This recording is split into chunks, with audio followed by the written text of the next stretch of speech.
All right, it's a beautiful morning. You're welcome to Women's Corner. My name is Rose Blossom. It's exciting to be here every time and every day. Remember, this program runs through Monday to Friday, and of course from 11 a.m. to 12 noon. That is when we have it here. And Women's Corner, it's about women. We'll talk about women, trending issues.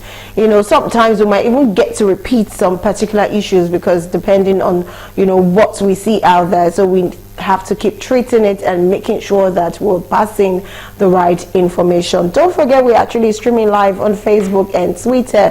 Just type in Galaxy Television, and of course you can watch us live. And also we have our app on Google Play Store and Apple Play Store, so you can download the app and watch all of our live programs, and you don't want to miss that. You're welcome to the show. Before I introduce my guest, I want us to go on a short break, and right after the short break I will introduce my guest to you. And of course we're talking today, the topic today is the idea of polygamy, and of course what is the women's take? What's our angle when we hear polygamy? Are we always on the positive side, or we are like, no, we don't want this? But there are some women who are cool with the idea, so we're just here to just, you know, deliberate, talk, discuss, and of course hear ourselves speak and know exactly what women want when it comes to polygamy. We'll be right back after the short break. Welcome back. Okay, so yes, we have I have amazing guests today, and I don't know why I'm all smiles today, maybe because of the guests who are ready to, you know, explore this topic. Yes, my first guest is Amos Alegbe Temitayo. She's the CEO of Thames Pride Concept. She's a business administrator. She's a social media manager and also an empowerment advocate. Of course, we also have Thelma Esang Utsalo, who is a certified marriage and family counselor in USA. She's also the founder of Godly Adorable Sisters Forum, and she's the founder of Mothers of Nations Group. She's also an author. I told you I have some strong women sitting here today. Okay, not sitting like physically, they are joining via Zoom. Can we have our two Zoom guests on the screen? Let's get to know. Can we have Amos Alegbe Temitayo first on the screen so we can put a face to the name? Can we have Amos, please? Okay, if we don't have Amos yet, can we have Thelma Esang Utsalo? Can we have her on the screen? Good morning, Thelma. How are you doing this morning?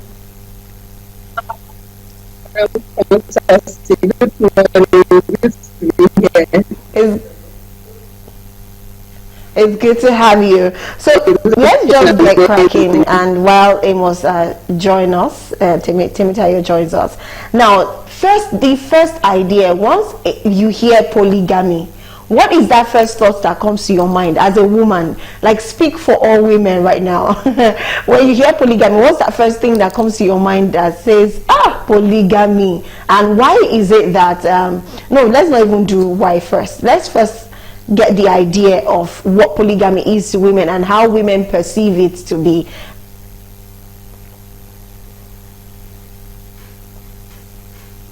Thelma, that's for you. Polygamy for me, I think there's a shock, you know, like, okay, I think there's going to be a competition, yes, a competition. So they start getting themselves ready, you know, start putting up women, especially. Polygamy is a no-no, like something that's scared of in a polygamous home. So most women are actually not ready for that. They don't have the edge. So the first studies, I think most women will be scared. It comes to them as a shock. Okay. All right. I can barely hear you. Maybe you should put a little bit of volume to what you're saying. I can barely hear you from here. Anyways, since you say that's what polygamy is, for me, when I hear polygamy, the only thing that comes to my mind is sharing. And if I know very well, women don't like to share. Same thing with men also, because if you say let's turn the coin around, I say women should start being polygamy. I've seen some documentary of not just one woman, different women, they are African actually, whereby they have more than one. In fact, there was one that has 12 husbands, and they are very okay. They say they are okay. Today is my turn, tomorrow is not my turn, and she cooks for them, she takes care of them, and they are healthy men, not one slim, lanky person. They are all healthy and well fed. Do you understand? So I just know. Now, once women hear polygamy, the first thing is they think about sharing, and most women don't want to share. But let me just ask this first. Why is it that it's very difficult? Is it because of education or exposure, or I don't know, the society itself that has made it as much as possible much difficult for men to even toe the line of polygamy and for women to actually accept it? Because a lot of people said, well, based on culture and everything, most African men tend to have more wives. Right from time, our ancestors and forefathers, they always say they tend to have different wives and all of that. But now, every woman wants a man for herself. Nobody wants to, let me use the word share. Nobody wants to share. So why do you think that women have actually kind of countered that African culture of men being polygamy? Thelma, please, can you answer that?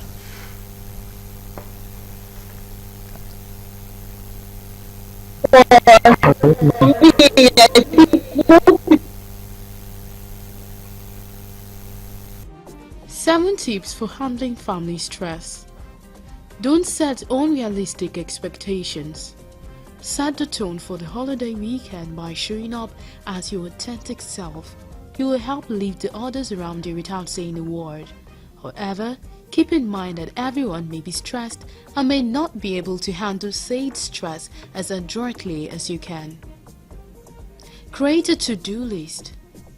When you feel like you have way too many tasks on deck, sitting down and listing out chores, phone calls and other to-dos will help reduce your anxiety almost instantly. Creating lists and consequently crushing them helps prioritize, tackle, and feel entirely in control. Breathe. If you ever get lost in your practice, in your movement, or in your own head, stop whatever you're doing and just return to your breath, the most basic of life forces and processes. When times get challenging, taking the time to pause and find my breath helps so much. Try a forward fold. Although simple in theory, the forward fold pose in yoga is not the easiest in practice. You really have to let go of everything, including your head, neck and shoulders. That instantly relieves physical tension and keeps calm your nervous system. To do it, stand with your feet inner hip distance apart and drop your upper body over your legs, placing a big enough bend on your knees so that the torso rests on your thighs. Take time for a cup of tea.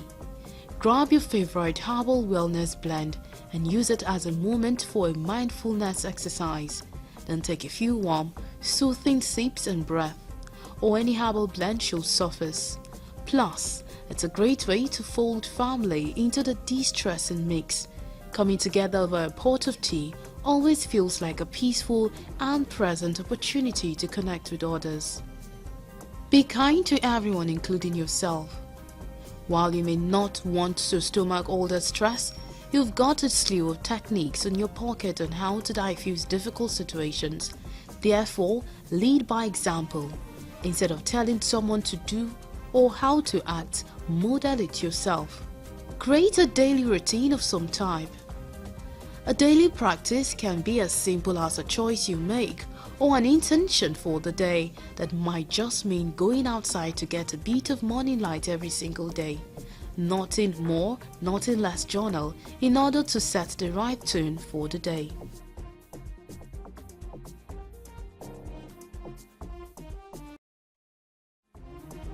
Seven tips for handling family stress. Don't set unrealistic expectations. Set the tone for the holiday weekend by showing up as your authentic self. you will help lift the others around you without saying a word. However, keep in mind that everyone may be stressed and may not be able to handle said stress as adroitly as you can. Create a to-do list. When you feel like you have way too many tasks on deck, sitting down and listing out chores, phone calls and other to-dos will help reduce your anxiety almost instantly. Creating lists and consequently crushing them helps prioritize, tackle and feel entirely in control. Breathe. If you ever get lost in your practice, in your movement or in your own head, stop whatever you're doing and just return to your breath, the most basic of life forces and processes. When times get challenging, taking the time to pause and find my breath helps so much. Try a forward fold. Although simple in theory, the forward fold pose in yoga is not the easiest in practice. You really have to let go of everything, including your head, neck and shoulders. That instantly relieves physical tension and keeps calm your nervous system. To do it, stand with your feet inner hip distance apart and drop your upper body over your legs, placing a big enough bend on your knees so that the torso rests on your thighs. Take time for a cup of tea. Grab your favorite herbal wellness blend and use it as a moment for a mindfulness exercise. Then take a few warm, soothing sips and breath, or any herbal blend should suffice. Plus, it's a great way to fold family into the de-stressing mix. Coming together over a pot of tea always feels like a peaceful and pleasant opportunity to connect with others. Be kind to everyone, including yourself. While you may not want to stomach all that stress, you've got a slew of techniques in your pocket on how to diffuse difficult situations. Therefore, lead by example. Instead of telling someone to do or how to act, model it yourself. Create a daily routine of some type. A daily practice can be as simple as a choice you make or an intention for the day that might just mean going outside to get a bit of morning light every single day. Nothing more, nothing less journal in order to set the right tone for the day.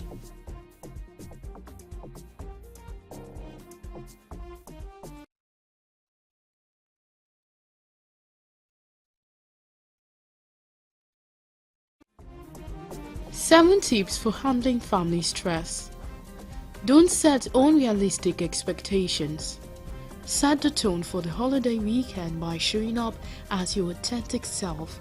You will help lift the others around you without saying a word. However, keep in mind that everyone may be stressed and may not be able to handle said stress as adroitly as you can. Create a to-do list. When you feel like you have way too many tasks on deck, sitting down and listing out chores, phone calls and other to-dos will help reduce your anxiety almost instantly. Creating lists and consequently crushing them helps prioritize, tackle and feel entirely in control. Breathe. If you ever get lost in your practice, in your movement or in your own head, stop whatever you're doing and just return to your breath, the most basic of life forces and processes. When times get challenging, taking the time to pause and find my breath helps so much. Try a forward fold. Although simple in theory, the forward fold pose in yoga is not the easiest in practice. You really have to let go of everything, including your head, neck and shoulders. That instantly relieves physical tension and keeps calm your nervous system. To do it, stand with your feet inner hip distance apart and drop your upper body over your legs, placing a big enough bend on your knees so that the torso rests on your thighs. Take time for a cup of tea. Grab your favorite herbal wellness blend and use it as a moment for a mindfulness exercise. Then take a few warm, soothing sips and breath, or any herbal blend should suffice. Plus, it's a great way to fold family into the de-stressing mix. Coming together over a pot of tea always feels like a peaceful and pleasant opportunity to connect with others. Be kind to everyone, including yourself. While you may not want to stomach all that stress, You've got a slew of techniques in your pocket on how to diffuse difficult. All right, welcome back. Also, apologies for the delay in the program. We're still here, Women's Corner is still here, and we're still talking about the idea of polygamy. Okay, so I'm just going to ask, I hope we still have Telma and Amos. Let me just start with Amos Alegbe Temitayo. Let me introduce her first because I've not introduced her properly. Amos Alegbe Temitayo is the CEO, is the CEO of Thames Pride Concept. She's a business administrator, a social media manager, and an empowerment advocate. Good morning, Temitayo. Good morning. How are you today? Thank you very much. So I already initially asked the idea of polygamy when it comes to women to Telma. So I'm just going to ask you, what do you think has actually made the big change in polygamy? Because if we notice now, most times in this time of recent, most women don't agree to maybe their husband, let me use the husband, agree to their husband getting another wife. Do you think it's based on societal change, education, exposure? What made that change? And do you think it's actually very acceptable, or you actually in the line of polygamy, you don't have any issues with a man marrying more than one wife? All right, thank you. Polygamy has a lot of effect on women. And most men will not agree with polygamy because of the side, not only on the women, but on the children as well. And I want us to know that, when you talk about polygamy, it's not just about women.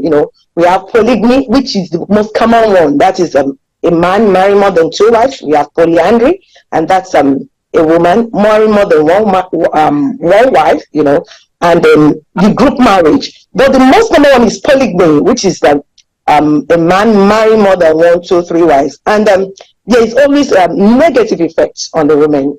Generally, women doesn't like it. I think in the time past, I think men did that because of just having a lot of workers for them, because they're into farming, have a lot of workers. By the time their wife gave back to a lot of children, they have enough hands to help them in farming system, and then because women were not economically empowered in those period. But today, I don't buy the idea of polygamy because of polygamy rather, because of the effect it's having on the women and on the children, the mental issue, emotional stress, So I don't buy the idea of polygamy. Thank you.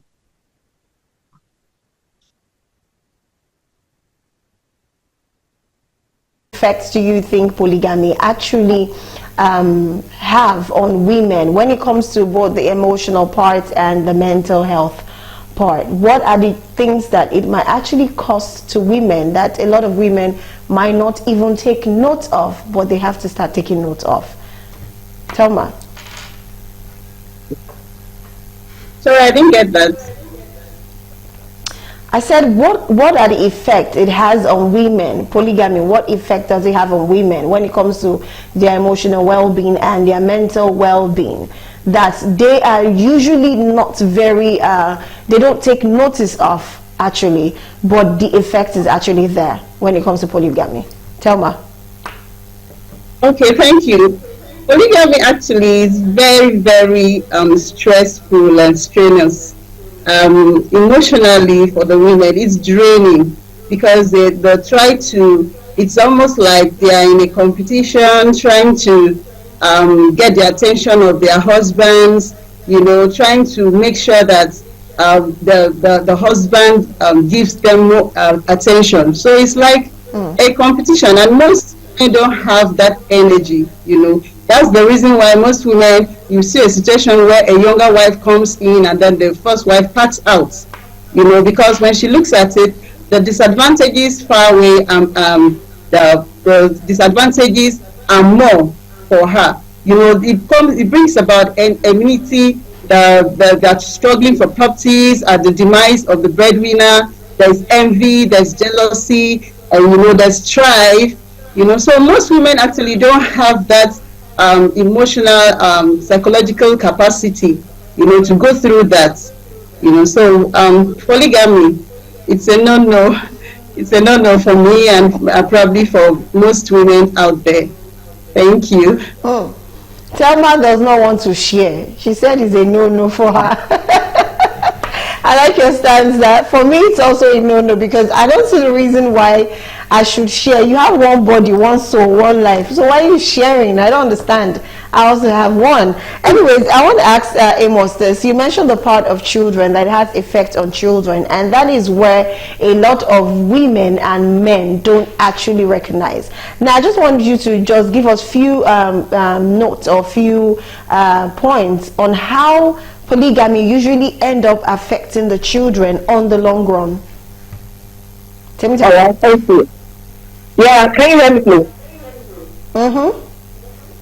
Okay. Yeah, one, it will affect their self-esteem. You know, children that are in the polygamous family, you know, because there's always rivalry, and then there's always resentment, bickering in the family. So the children will have low self-esteem even among their peers.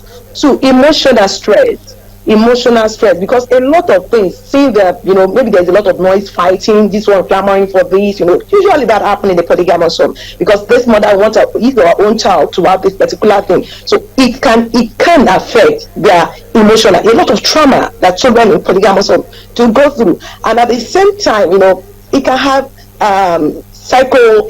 psychosocial effects on them. Academically, it will affect them, because when they get to school, you know, among their peers, they'll feel that, oh, I can't do more than this, you know, because this one is better off than me, you know. So it has a lot of social, academically wise, social effect, you know, on the children that are from polygamous home. Okay, now I just want to ask the cultural aspect now. The truth is culture, and has always been there that men can have more than 2 wives. Now, let me not even take it the culture way. Let me just cite an example. Example is naturally you expect a man to have just 1 wife. Naturally, everybody's belief. But this man decides to have a second wife, and despite having a second wife, you find out, like you and Thelma said, it can breed enmity, unhealthy competition, and the likes of all of that.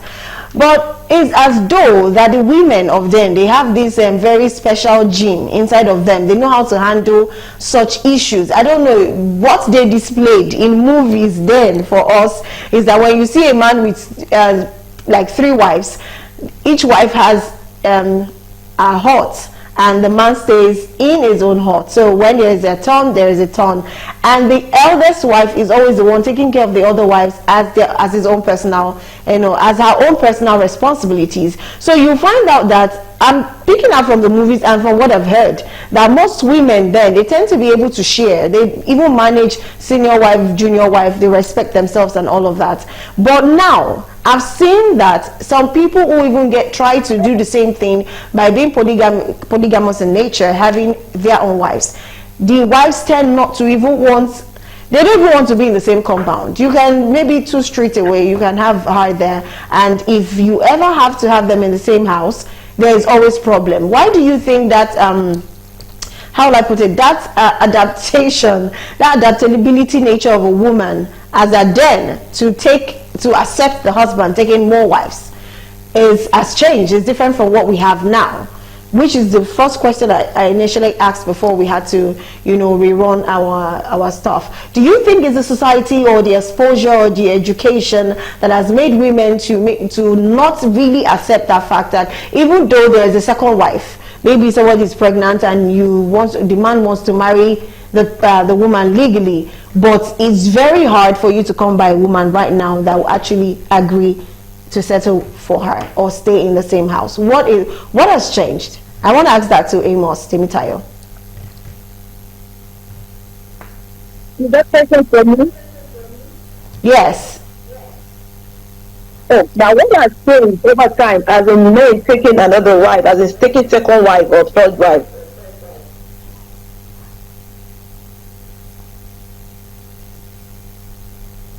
Hello? Go on, I can hear you, Temitayo. Go on. Yes.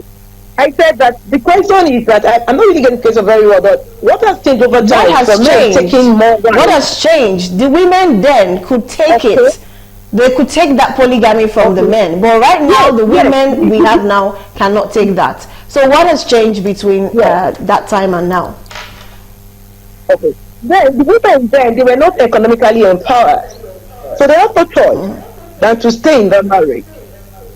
You know, everything they need is from their husbands. But nowadays, thank God, women are more knowledgeable, and we're talking about equality, gender equality. So women are more economically empowered. Now you can work on your, take care of your children, and your husband knows what you are bringing in. You know, if you are bringing in more than your husband, you know, the husband will think twice before taking that step, as in to go and marry second wife. And moreover, it's not easy for him just coming home and telling you that, oh, babe, I want to marry another woman, I want to bring another woman into the house, you know. So he will think twice before doing that, and that's what has changed over time. Then they were not economically empowered. Everything has to be on their husband. Their clothing, everything. But now, women are more economically empowered. So a man will think twice. And even in this economic situation, you're not taking care of one. Now you want to bring another woman in. You know, so they have to think twice before doing that. Thank you. Okay, thank you very much for that one. So tell me, when it comes to the idea of polygamy, I know we're talking about the men part and, you know, the influence on the woman and the way it affects women, their well-being and all of that. Now let's talk about the people that have already accepted polygamy. Now some women will tell you that I accept polygamy because I don't want to do the home choice myself. I don't want to be the one cooking every day for my husband. I don't want to be the one, you know, going to the other room every time with my husband. I don't have time for that. I want to have time for myself too. I want to have time for my kids. So women actually accept polygamy. But now there's a part of that unhealthy competition. There's a part of that that psychological change, the effect it has on the woman and the children. Now when it comes to that competition, it can breed enmity, that I'm sure of. You start having enmity, your children don't go to this house, don't take second wife this, don't take that one, the stepmom and all of that. It has the effect on children. So I just want to ask, when a woman is already into polygamy and she's there already, at first she felt, okay, it's cool, let him take another wife because I can handle it. But on the long run, probably after being in it, she now realized that I should have just stick with myself. I would have found a way around it. Now, what advice will you give to women that are already there right now? And I will not say they are looking for a way out, but they are looking for a way to manage because they can't leave their husband now, definitely. So they are looking for a way to be able to still manage that home despite the polygamy, and probably while they are managing, somewhere in their head, something is telling them, this man will marry a third wife. What advice will you give to women in such position?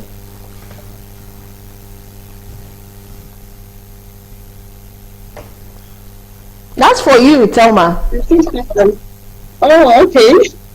All right. So, thank you. The advice I can give is you're in. Like a Christian, you're not supposed to divorce your husband and leave, except in the case of violence, of course. So, I would advise you just take things slow. Let them be patient. Let them trust that everything will work out for their good, you know, because they're actually not the cause of this polygamy. They were there, and then the husband decided to bring more women and more women. So especially if you're the first wife, you just take things cool, try to do the best you can, try to foster peace between you and your co-wives, and I want to believe that God will help, because I can't say you have to leave. I don't have that right to tell you to leave, except, of course, as I mentioned, if there's violence or probably there are different other issues that you know you can't cope with, you know. But for all, you just stay and try to foster peace between you and the other wives. Pray, you know, pray to God that everything works out in your favor. Just like I said, you know, keep calm, and try to carry everybody along. Okay, before I want to ask you a question, Thelma. Yes, they should just stay. I heard what you were saying. That advice is a very strong advice. They should just stay despite whatever they are going through. It will still work out, despite knowing that probably there's a third wife knocking, a fourth wife knocking. you will say it's what you signed up for, and probably it's something you must have discussed. Okay, I just want to know, in the part of before the polygamy, do you think is it possible for you to know a man that might eventually be polygamous in nature? Is it possible for you to be able to cite, I would call it a red flag, because it's just the person's the way the person sees life. He wants to have more. But do you think it's possible for a woman to be able to cite that thing in a man, that this man, what I'm looking at, if I get married to him, he's going to definitely have another wife, or he's going to do some, play away match and all of that? If yes, how do we know that what is that thing that we will see the man do or say or act that will make us know, oh, you see this man is going to have a second wife? For those who are trying to run away from entering into a polygamous home, let me hear from you, Thelma. Okay, thank you very much. Like I usually tell my singles, if you're in a relationship and you find out the guy is cheating, there are some cases of girls cheating. You know quite well this guy is cheating, he can't keep to you, he can't be faithful. Then certainly if you marry that man, he's going to cheat. He will marry as many wives as possible. Okay, there are some cases where the person doesn't actually marry them in, but keeps several mistresses outside. For me, he's still polygamous. So if you're in a relationship as a young girl, as a Christian sister or whoever, you find out this man cannot just keep his eyes off women, or he keep lying, and then you suspect. You suspect that there are other women there. Then be sure that when you are in a marriage, that man might probably bring in someone else or keep someone else out there. So that's a red flag if you're in a relationship. But overall, you cannot say just by looking at somebody that this person is going to cheat, because there are some circumstances that actually cause this polygamy. Sometimes, like I said, unfaithfulness, because sometimes the man goes to play away match and then gets caught. What I mean is, maybe the girl gets pregnant and then the people decide that, oh, you must have to take our child in. Of course, we have seen so many cases like that, even on social media, where a man plays away match and then the result is pregnancy, and then they are forced to marry. The lady will say, so am I the one that will give birth for a child for you, and then I will not be properly married, so you have to marry me? And then that brings about polygamy. The man didn't plan it, but he's not being able to be faithful to his wife has caused that. So there are so many situations that can bring about polygamy. And sometimes maybe in a marriage there's no child, and then the man is looking for a child, and then before you know, you have to meet someone else, and then the woman says, well, there's no problem, you've already impregnated her, I don't have a child, so bring her in, and that becomes polygamy for them. So sometimes you cannot tell. Most people actually go into marriage thinking that they'll be the one for life, and then something happens along the line which causes this polygamy thing, But if you're in a relationship, like I said before, and you see all the signs, it's better to opt out, because at the long run, this man might actually decide for someone else. That's my take. Thank you very much. I like the part where you said that is how would I put it? It's just when they say na condition make crayfish bend. It's unfortunate. Went outside, slept with a lady, and she got pregnant, and now it has to enter polygamy. Now probably I'm now the one. I will now be a polygamous woman. Okay, no, not me being a polygamous woman. I'll actually be in a polygamous home. Now that brings me to the last advice I would like to ask Amos Temitayo. Now this part of polygamy is unfortunate that this is the situation, and like Thelma said, most ladies will not want to give birth outside of wedlock. They want to get married. Like, how will I give birth outside? You have to get married to me, then so you can claim the son and be responsible father and all of that. Yeah, we believe all of that is true and should be done properly.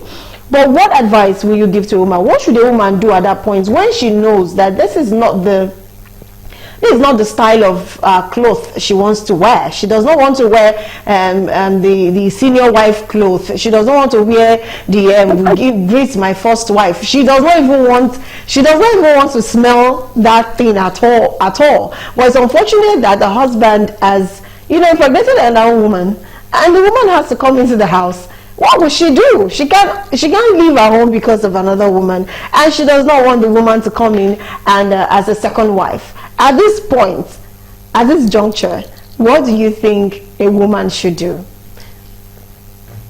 Okay.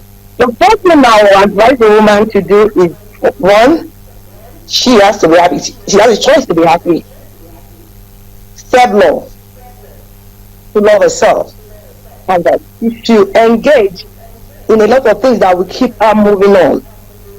She should get engaged in so many things, so that will help her not to sit down or not to think about it. As a Christian, she can get word of God, messages to encourage her. Then the circle of people she will be within is to be in the circle of people that will encourage her and that will lift her out.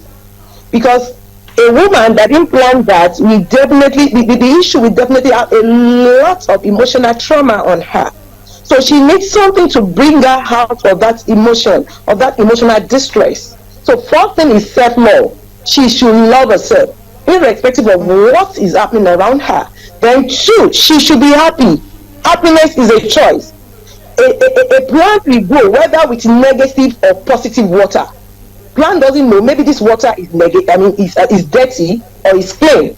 So she can be in that negative environment, and she should keep on improving with positive word, positive people around her that will help her. Then she engage herself in things that will improve her, both mentally, both materially, but if it's academic wise as well, she can do that.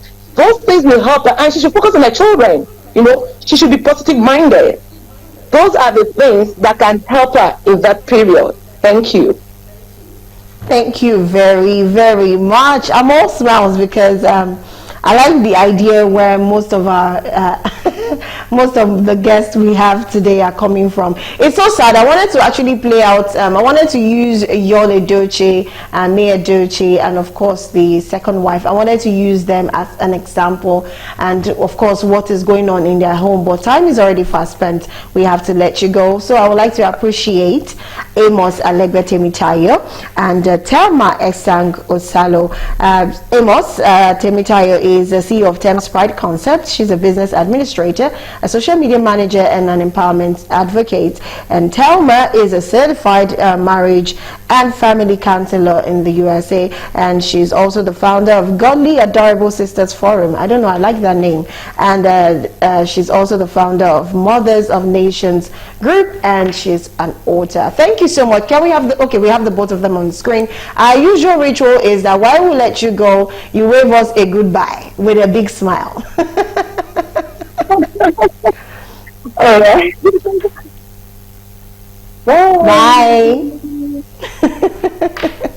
All right, because of our time, we cannot take our cooking tips today. It's so sad, but there's tomorrow and there is Monday. So thank God it's Friday tomorrow. I'm so excited. But anyways, up next is The Buzz. And this time around on The Buzz is relationship and lifestyle. Don't go anywhere. In a few minutes, we'll be right back by 12 to start The Buzz. And of course, it's still me, your girl, Rose Blossom, that will be on the screen. That's all for Women's Corner today. Thank you so much to my amazing guests. And thank you, my viewers, for keeping it tuned. And of course, if you have more questions, you can put it on the comment section on our social media page. We'll be right there to respond to your questions. Thank you so much for watching. Have a beautiful day and bye for now.